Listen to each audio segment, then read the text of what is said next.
Mga kadara, samahan nyo kami sa panibagong moto camping adventure. Gabi na nang kami umalis at bumiyahe patungo sa isang pribadong resort na tinatawag na Campo ni Doc. Tara, samahan nyo kami sa isang masayang trip.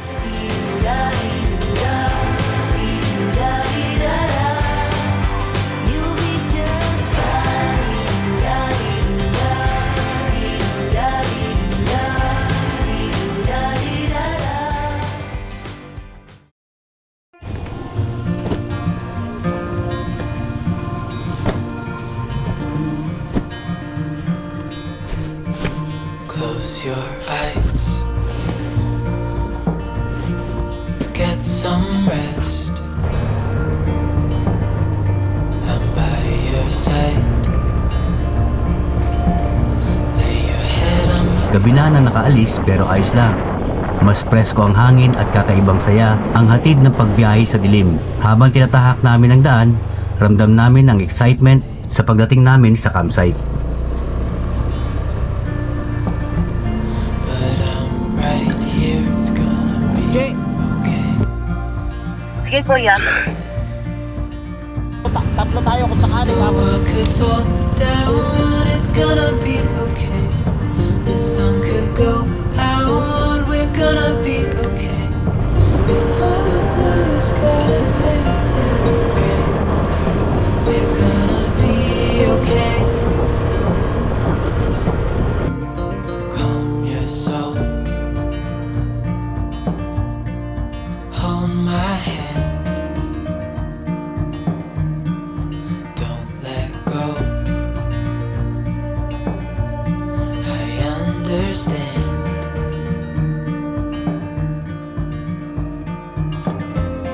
I know it hurts. It wasn't fair.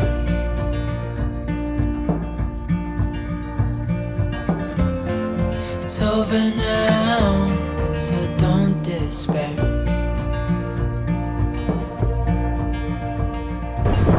The world could fall down, it's gonna be okay. The sun could go out, we're gonna be okay. Before the blue skies fade to gray, we're gonna be okay. Ginabi na tayo sa ating pagpunta ngayon dito sa campsite na pupuntahan natin, no? Pero okay lang naman. Ang sistema natin ngayon ay kasama tayong kaibigan, family niya. Yung nasa harapan natin, ito, naka-Honda CR-V, si Yape, Anthony Yape. Car camping naman sila. Kasama natin sa likod, yung parang Archie. Ginabi kami ngayon dahil may mga busy pa. Yung mga kasama ko busy rin eh. Blue skies fade to gray, we're gonna be okay. The world could fall down, it's gonna be okay. The sun could go out, we're gonna be okay. Before the blue skies fade to gray, we're gonna be okay. Wala pang isang oras na biyahe, sa wakas, narito na tayo sa campsite. Tahimik, presko at perfect para sa isang camping trip. Saktong-sakto sa gusto nating escape mula sa ingay ng lungsod. Maya-maya pa ay sumunod na dumating ang isa naming kasamahan, si Paul at ang kanyang pamilya. Sila ang grupo ng Pulbo Boys, isang riders community group na may layuning tumulong sa lalawigan ng Zambales. Sila ang nag-imbita sa amin upang makapag-camp sa Campo ni Doc.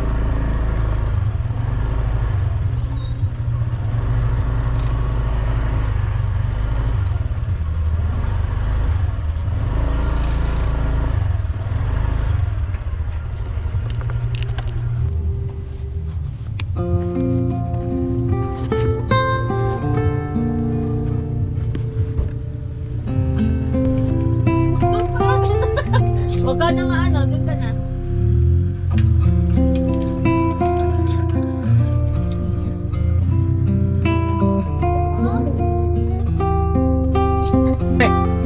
Mukhang maganda yung sama sila kuya sa rides Kompleto eh.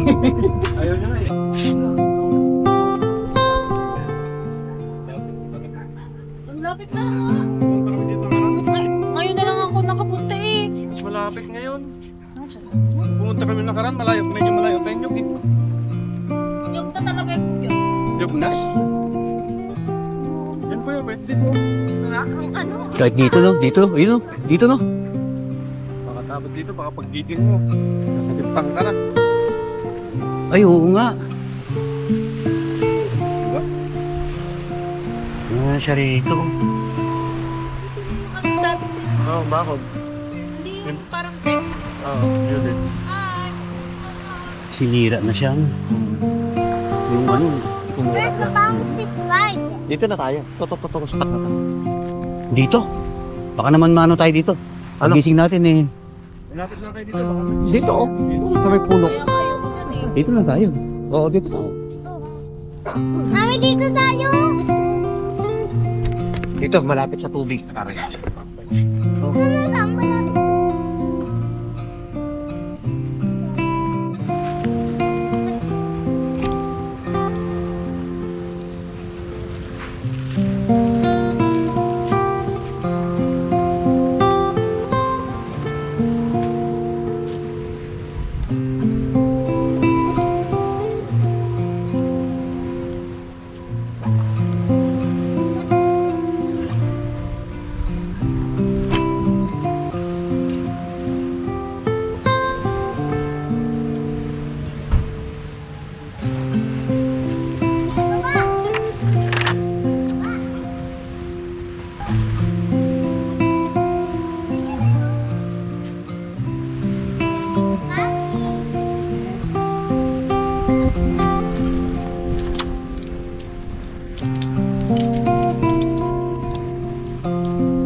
Ano mo? Hindi ko na ilang. Mukhang walang hangin. Mukhang walang hangin. Hindi rin, mainit. Ah, si Beng Beng.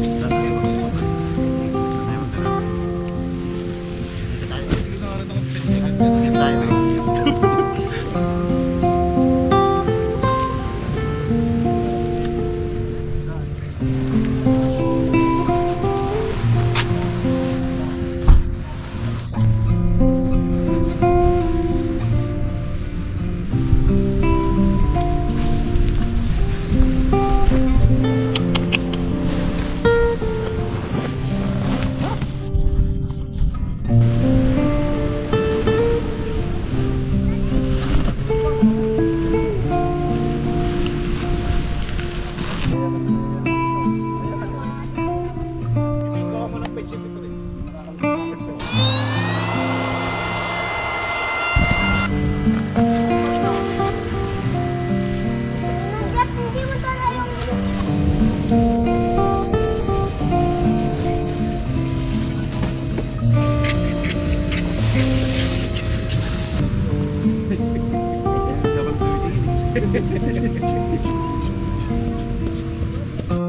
Okay na? Yung ano yun? Opo, okay. Ba't ito lumambot ba? Nalagdagan ko lang. Ano to eh.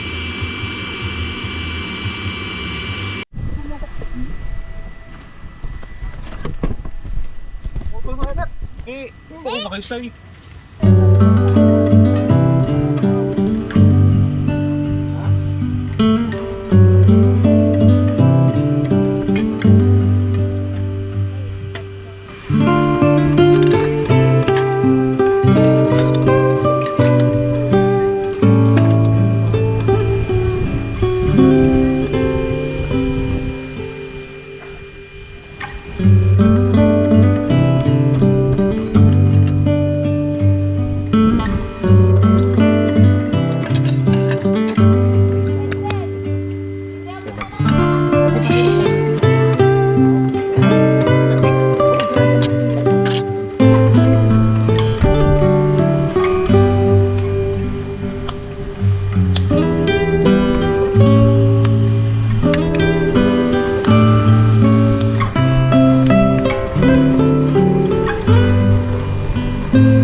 Ano lutuin nyo?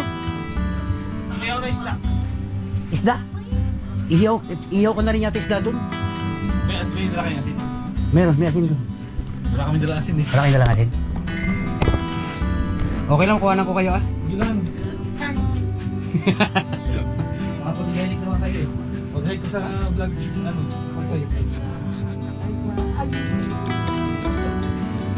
Ang nga yan, pamalo mo.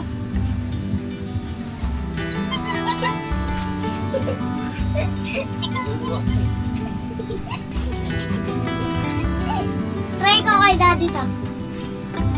Talaga. Yep, ito. May bechin na rin dito. Huwag nga, mag-betchin tayo. Bechin tayo nga.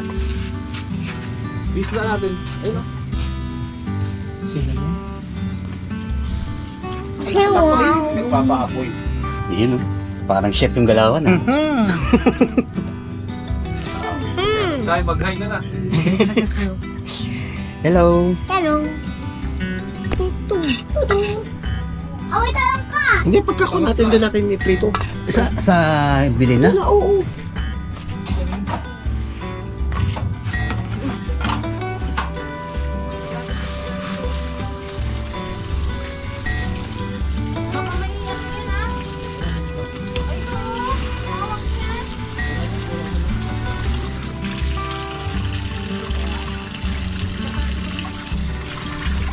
So, paano ka pinagdori yung nakuha ko?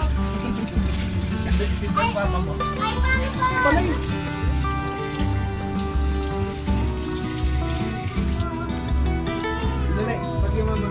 Mami, magkano na ako? Mami, magpansyat ako.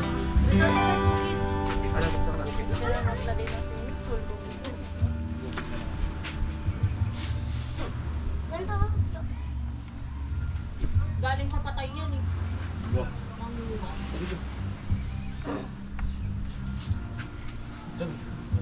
Bukas mo sa'yo. Dalawang araw yung penalty. To, pang ano yun? Anong oras ka mag-ano? Delivery sa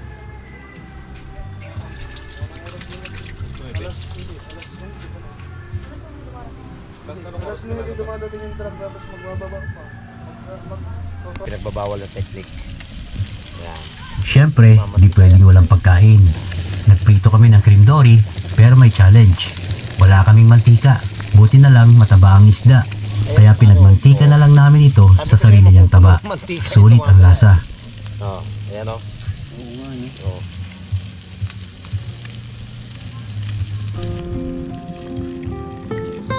Wala kaming mantikang dala mga kadara. Buti na lang itong cream dory.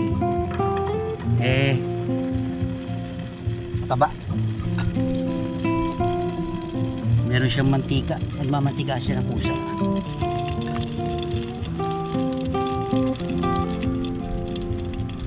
Yan. Taba siya. So mapapasin mo sa texture niya para siyang merong taba. May laman, may taba, may laman.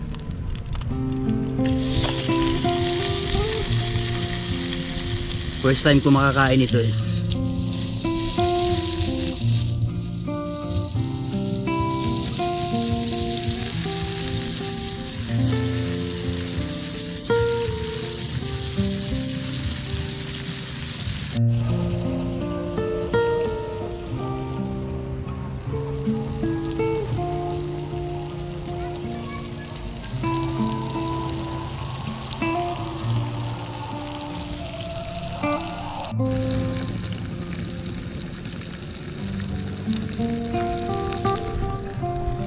So, yun mga kadara no. Nandito tayo ngayon sa Pundakit. Kasi ang Pundakit kasi malawak ito eh, maluwang din, pahaba siya. Pero dito kami sa may parting malapit sa may pagkakaalam ko San Miguel. So, dalawa lang kami ni Archie ngayon, sila JR wala. Hindi makasama dahil may sakit daw. Mamaya pupunta tayo doon sa mga kaibigan natin na kasama natin ngayon. So So all in all, meron kami 5 tent na nakatayo. 5 tent na nakatayo. Plus yung tent namin na nandito.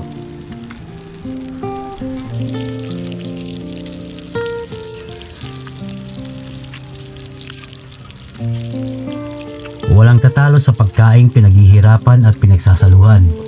Simple lang, pero dahil sa gutom at saya ng samahan, parang napakasarap ng hapunan namin.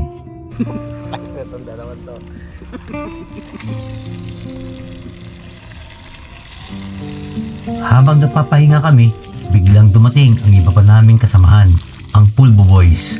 Bandang alas 12 na madaling araw, paisa-isa silang nagsidatingan. Pagod pero ganado pa rin sa adventure.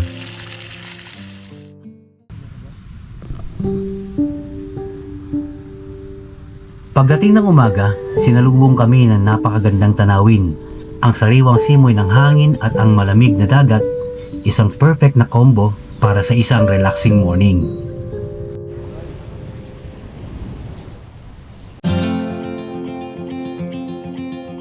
Show me what it's like to be circling among the clouds. Because without you by my side, I would be stuck here on the ground. You're lighting up the way, I can see the road ahead of me. I won't be stumbling in the dark. Your eyes are shining like the stars. I was down until you saved me, until you set me free. My eyes were closed, now I see clear as day. And I just wanted to say that you can take me high.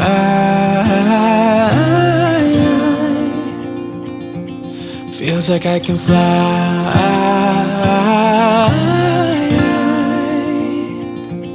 You can take me high. 2 a.m. in the car playing my favorite song. Turn it up, windows down, we sing along. The summer night has just begun. The moon is bright, let's have some fun. Oh, this is everything with you right next to me. So alive, and tonight I'm thinking that I don't wanna go.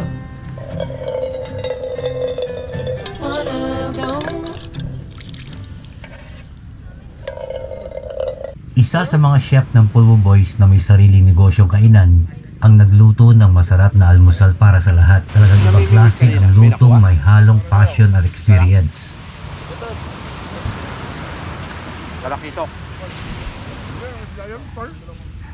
Matapos ang almusal, oras na para mag-enjoy sa dagat. Pero hindi lang basta paliligo ang gagawin natin. Susubukan din nating mag-kayaking.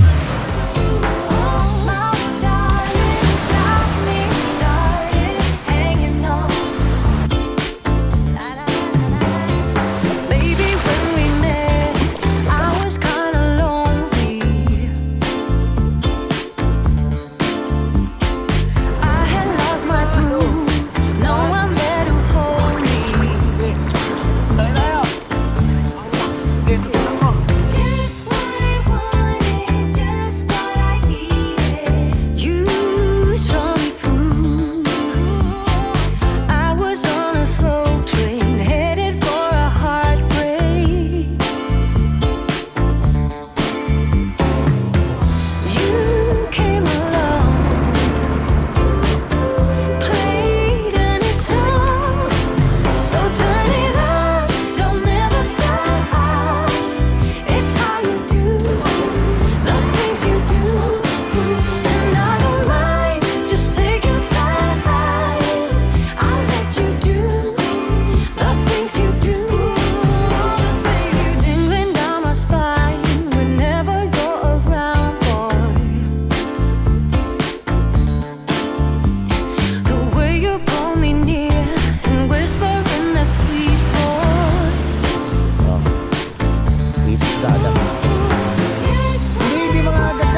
Dito nagtatapos ang ating moto camping adventure sa kampo ni Doc. Isa na namang experience na hindi malilimutan. Salamat sa may-ari ng lugar na ito na si Doc Arvin at Ma'am Jeannie sa pagpapagamit ng inyong napakagandang lugar. Salamat din sa inyo mga kadara sa pagsama sa amin sa trip na ito. Huwag kalimutang i-like, i-share at mag-subscribe para sa mas marami pang adventure. Kita-kits sa susunod nating moto camping mga kadara.